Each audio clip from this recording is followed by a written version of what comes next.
The Middle East nation of Yemen is taking center stage in America's fight against terrorism. The Nigerian man accused of trying to bomb a jetliner says he was trained by a Yemen-based al-Qaeda group. Over the past month, the U.S. has launched airstrikes against suspected terrorist targets in Yemen. And over the weekend, the U.S. and Britain shut down their embassies in the Yemeni capital of Sana'a. They reopened yesterday after Yemen's military disrupted what's believed to be a plot to attack the embassies.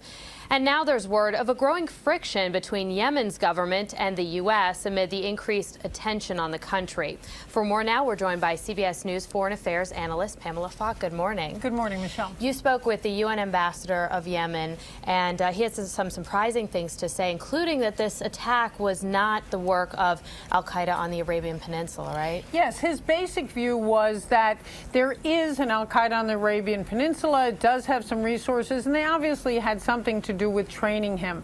But the detail that was involved in this attack, the carrying the explosives, the bomb, the traveling to other countries, most likely, and more information will come out in the future, is what he said, most likely had to do with the al-Qaeda Central, is what he called it. In other words, al-Qaeda in Pakistan and Afghanistan.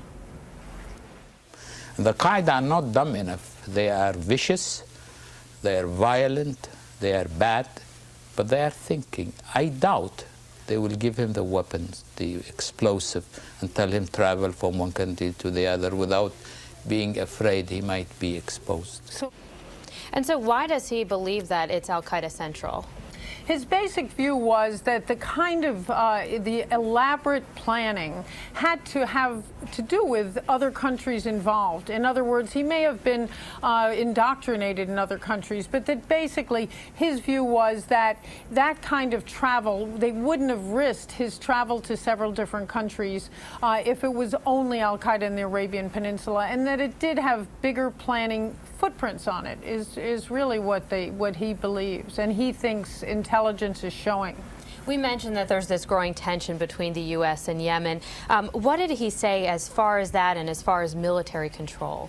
What he said was that there is not friction between Yemen and the United States or Saudi Arabia, and all the money that's flowing in military assistance that Saudi Arabia has provided $2 billion, the United States $76 million, and is looking for another $150 million.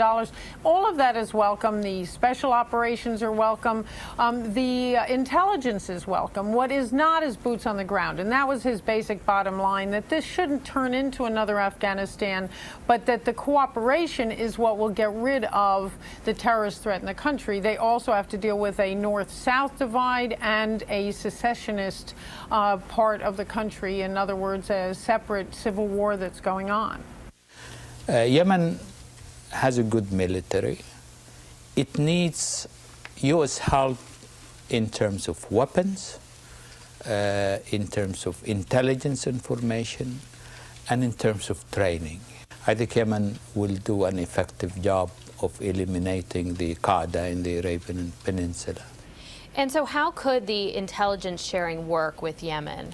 What Ambassador al-Saidi said, and he's been in the foreign ministry since the 1980s in Yemen, is that they could have stopped Abdul Muttalib, Umar Farouk Abdul Muttalib, the Christmas Day attempted bomber, because if the United States had shared the intelligence and said, in fact, he was being trained, his father had the concerns, all of the information the United States had in a CIA document and dossier on him, that they could have arrested him, detained him, and they clearly would have. Had we known that he's in Yemen, and his father complained about him that he's been radicalized by Qaeda, or the US told us, or the British told us, because he lived in Britain, we would have observed his activities and detained him if we knew he was going to do something wrong. You also got a chance to talk to him about al-Qaeda and why it's grown in that area. Yes. What did he have to say about that? That was the most interesting. What he said was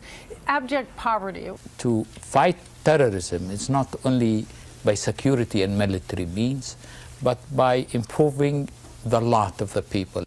He also said that what is really the fertile ground for the building of terrorism is the poverty. And if the international community can help where oil revenues have declined in Yemen, that would go a long way. Yeah, because they have nothing to lose at that point. Precisely. All right, Pam Falk, very interesting. Thank you so much. And the full interview is available. Just go to our website, cbsnews.com, and you can watch it there.